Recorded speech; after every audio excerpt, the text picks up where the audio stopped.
Pernahkah kamu merenung sejenak, menatap langit-langit kamar di tengah malam, dan merasa dunia ini kadang terasa begitu tidak adil? Coba ingat-ingat lagi, pasti ada satu orang di masa sekolah atau di tempat kerjamu yang sepertinya tidak pernah berkeringat untuk sukses. Mereka yang selalu meraih nilai sempurna, mereka yang selalu bersinar di setiap kesempatan, dan mereka yang membuat segalanya terlihat begitu indah. Lalu, di sudut ruangan yang sepi, kita melihat diri kita sendiri, merasa tertinggal, meragukan diri sendiri, dan akhirnya berbisik di dalam hati, "Ah, dia memang terlahir berbeda, dia punya bakat dari langit, sedangkan aku cuma manusia biasa."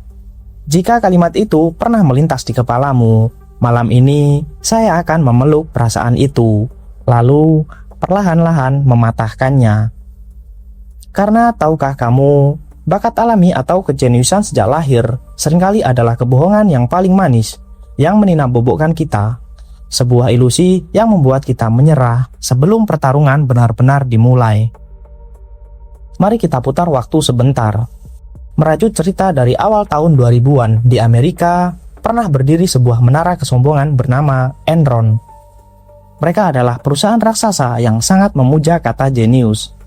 Aturan main mereka hanya satu, kumpulkan orang-orang dengan otak paling cerdas di muka bumi, beri mereka tahta, dan biarkan mereka bekerja. Terdengar seperti mimpi yang sempurna, bukan? Mengumpulkan para pahlawan super di satu atap. Tapi kenyataannya justru menjadi mimpi buruk.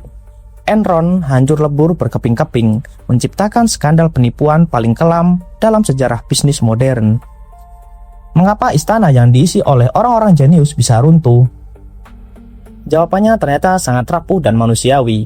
Ketika kamu melabeli seorang sebagai si paling jenius sejak awal, kamu sedang membuatkan sebuah sangkar emas untuk mereka. Mereka jadi hidup dalam ketakutan. Mereka gemetar memikirkan, bagaimana kalau aku salah? Bagaimana kalau aku gagal? Nanti orang-orang tahu kalau aku tidak sepintar itu.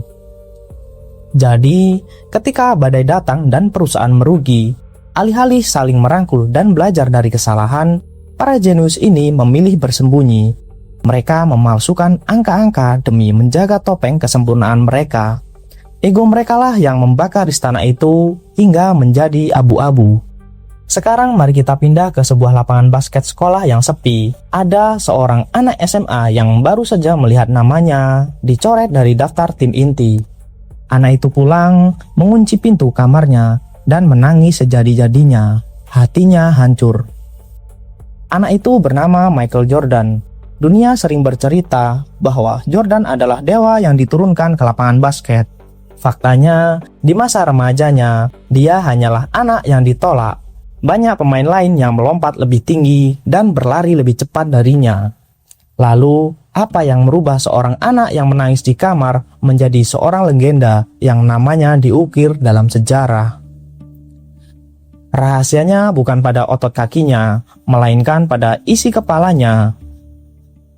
Bagi Jordan, kegagalan ditolak tim sekolah bukanlah sebuah palu yang menghancurkan harga dirinya. Kegagalan itu hanyalah sebuah cermin. Cermin yang memantulkan bayangan bahwa latihanku belum cukup. Aku harus memeras keringat lebih banyak lagi. Mengapa para jenius di gedung mewah bisa menghancurkan segalanya karena takut terlihat bodoh? Sementara seorang anak remaja yang pernah ditolak bisa menguasai dunia. Semua teka-teki indah ini dijawab dengan sangat memukau dalam sebuah buku yang mengubah hidup jutaan orang. Referensi cerita dan konsep yang kita bahas malam ini bersumber dari buku yang berjudul Mindset, sebuah mahakarya dari Carol Dweck, seorang profesor psikologi dari Universitas Stanford.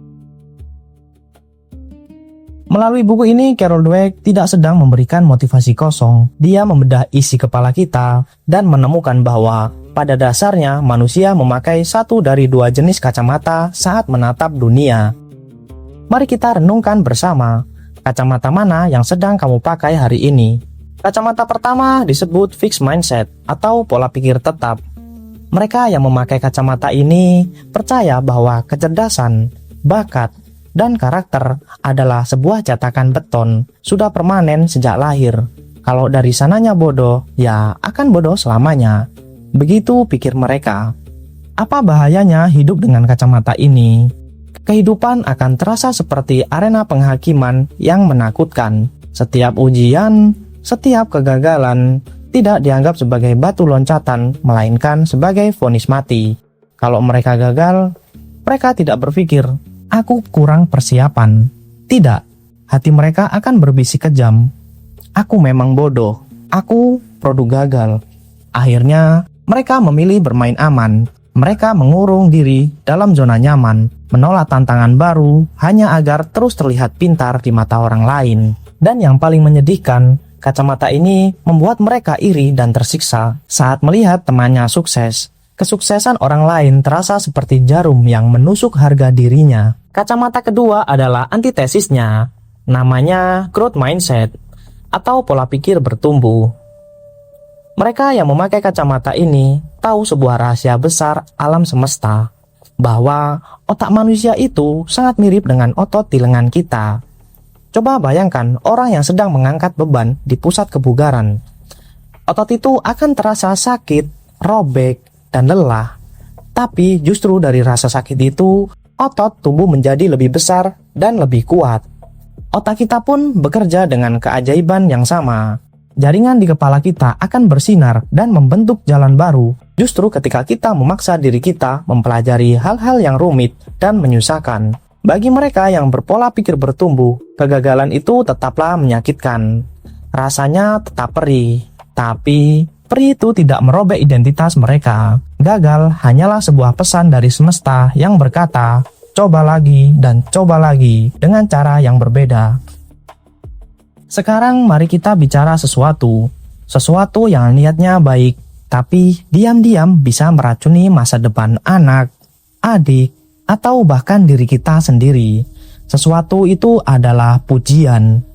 Dalam bukunya, Carol Dweck menceritakan sebuah eksperimen yang membuat banyak orang tua dan guru tertegun. Dia mengumpulkan ratusan anak sekolah dan memberikan mereka puzzle yang cukup mudah. Seperti yang ditebak, semua anak berhasil menyusunnya dengan riang gembira. Kemudian, anak-anak ini dibagi menjadi dua kelompok dan diberikan dua kalimat pujian yang berbeda. Kelihatannya sepele, tapi dengarkan baik-baik. Kepada kelompok pertama, peneliti memuji bakat alami mereka. Mereka berkata, "Wah, kamu berhasil menyelesaikannya. Kamu anak yang sangat pintar ya." Kepada kelompok yang kedua, peneliti memuji proses dan usaha mereka. Mereka berkata, "Wah, kamu berhasil menyelesaikannya ya. Kakak perhatikan kamu sangat gigih dan tidak gampang menyerah." Hanya beda beberapa kata, tapi dampaknya luar biasa mengerikan. Setelah itu, peneliti menawarkan tantangan yang kedua.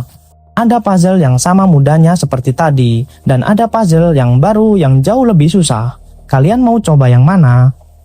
Hasilnya membuat bulu kuduk merinding. Mayoritas anak di kelompok pertama yang tadi dipuji pintar memilih puzzle yang gampang. Mengapa? Mereka ketakutan. Mereka berpikir kalau aku pilih yang susah dan aku gagal, gelar anak pintar itu akan hilang dariku. Pujian itu tanpa sadar telah memasukkan mereka ke dalam sangkar fixed mindset. Lalu bagaimana dengan kelompok yang kedua? 90% anak yang dipuji kegigihannya dengan mata yang berbinar-binar memilih puzzle yang paling susah. Mereka tidak takut terlihat bodoh. Mereka tahu bahwa nilai diri mereka diukur dari seberapa berani mereka mencoba hal baru, bukan dari sekedar terlihat pintar. Coba renungkan, seberapa sering kita merusak mental orang-orang tersayang kita hanya karena kita salah memilih kata saat memuji mereka. Kita sudah bicara soal anak-anak dan perusahaan, tapi mari kita bawa cerminan ini lebih dekat lagi ke dalam genggaman tangan kita, ke layar ponsel, dan ke dalam urusan hati. Di era sekarang, media sosial seringkali merubah menjadi etalase kesempurnaan. Pernahkah kamu berbaring di kasur, membuka Instagram atau TikTok, lalu melihat teman seangkatanmu sudah membeli mobil baru, lulus dengan predikat memuaskan, atau memamerkan senyuman di luar negeri? Sementara kamu merasa masih terjebak di tempat yang sama. Jika saat itu kamu memakai kacamata fixed mindset, layar ponselmu akan menjelma menjadi cermin raksasa dan menertawakanmu. Hatimu akan terasa sesak. Kamu mulai menyalahkan takdir, mengeluh dunia tidak adil, dan akhirnya mulai terucap sinis. Ah, wajar dia sukses. Orang tuanya kan kaya. Atau, dia cuma menang tampang. Kita merendahkan pencapaian orang lain hanya sebagai selimut untuk menghangatkan ego kita yang sedang kedinginan. Namun, bila kamu melepaskan kacamata itu dan menggantinya dengan growth mindset, semesta akan terasa berbeda. Rasa iri itu mungkin masih ada, wajar. Kita hanya manusia yang bernapas. Tapi, rasa iri itu tidak berubah menjadi racun, melainkan menjadi bahan bakar rasa penasaran. Kamu akan melihat kesuksesan temanmu dan berpikir, luar biasa sekali dia. Apa rahasianya? Buku apa yang dia baca saat takut tidur? Bagaimana dia melawan kemalasannya?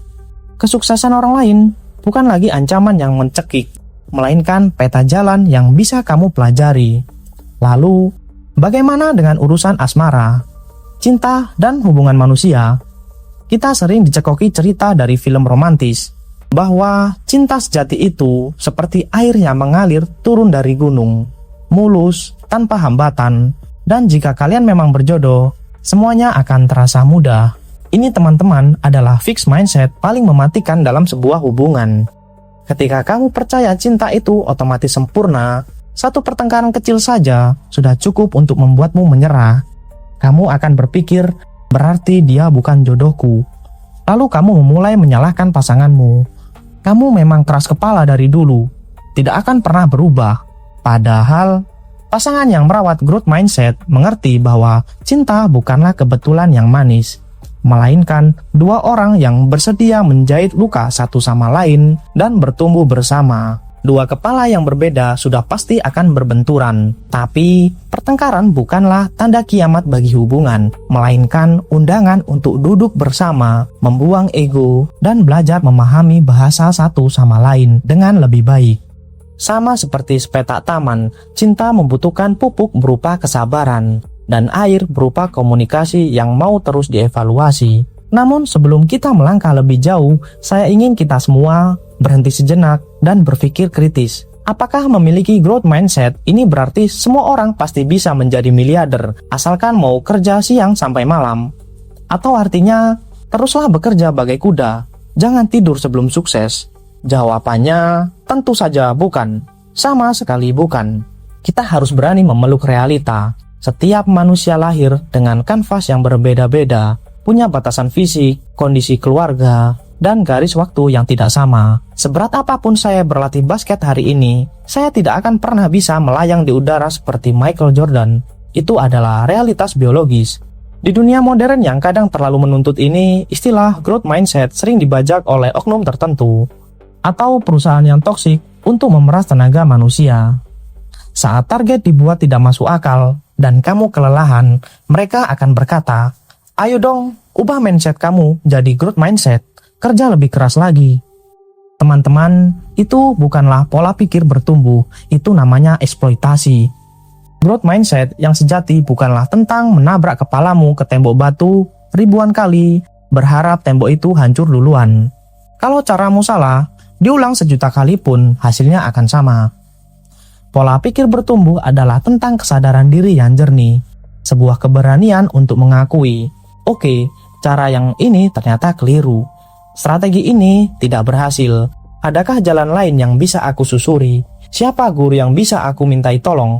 Ini bukan tentang menyangkal takdir batas kemampuan kita, melainkan memastikan bahwa kita melangkah sejauh mungkin, sekuat yang kita bisa, hingga kita benar-benar menyentuh garis batas potensi terbaik kita. Kini pertanyaannya, kalau selama ini aku sadar isi kepalaku penuh dengan fixed mindset, masih bisakah diubah? Kabar baiknya, bisa dan bisa sekali. Pola pikir itu kebiasaan, bukan takdir. Carol Dweck memberikan 4 langkah praktis yang bisa langsung kamu coba hari ini. Langkah pertama, sadari dan terima. Jangan mengelak kalau kamu lagi merasa takut gagal, atau tiba-tiba merasa iri sama kesuksesan teman. Terima saja, validasi perasaan itu dan jujur pada diri sendiri. Iya, hari ini aku emang lagi ngerasa takut dan insecure. Langkah yang kedua, cari tahu pemicunya. Perhatikan kapan biasanya rasa takut atau iri itu muncul. Apakah waktu disuruh presentasi sama atasan atau pas lagi lihat postingan liburan teman di Instagram? Kenali polanya supaya kamu lebih siap menghadapinya. Langkah ketiga, pisahkan dari dirimu. Beri nama untuk suara negatif yang suka berbisik di kepalamu itu. Misalnya, panggil dia si penakut. Jadi, saat kamu mulai ragu, kamu sadar, oh iya, ini bukan aku. Ini cuma si penakut yang lagi panik karena takut diketawain orang. Langkah keempat, lawan perlahan. Waktu si penakut bilang, udah nggak usah dicoba, nanti kamu malu-maluin kalau gagal. Kamu balas dari dalam hati, kita coba aja dulu sedikit-sedikit. Kalaupun gagal, seenggaknya kita pernah belajar sesuatu yang baru. Sesederhana itu, perlahan tapi pasti, kamu akan kembali memegang kendali penuh atas kehidupanmu. Kesimpulannya, buku mindset ini mengajarkan satu pelajaran berharga. Orang dengan growth mindset tidak akan hancur hanya karena sebuah kegagalan, dan tidak akan dengki melihat kesuksesan orang lain. Bagi mereka, setiap hari adalah kesempatan untuk belajar hal baru. Pilihannya sekarang ada di tanganmu. Mau terus bersembunyi karena takut salah, atau berani mencoba hal yang baru demi masa depan yang lebih baik. Jika obrolan bedah buku kita kali ini bermanfaat, mari dukung terus channel ini. Jangan lupa klik like, tinggalkan pendapatmu di kolom komentar, dan pastikan kamu menekan tombol subscribe atau follow akun 0,1%. Kita akan terus belajar bareng di sini, mengupgrade isi kepala 0,1% setiap harinya. Terima kasih banyak sudah mendengarkan sampai akhir. Tetap semangat dan terus berkarya. Sampai jumpa di video berikutnya.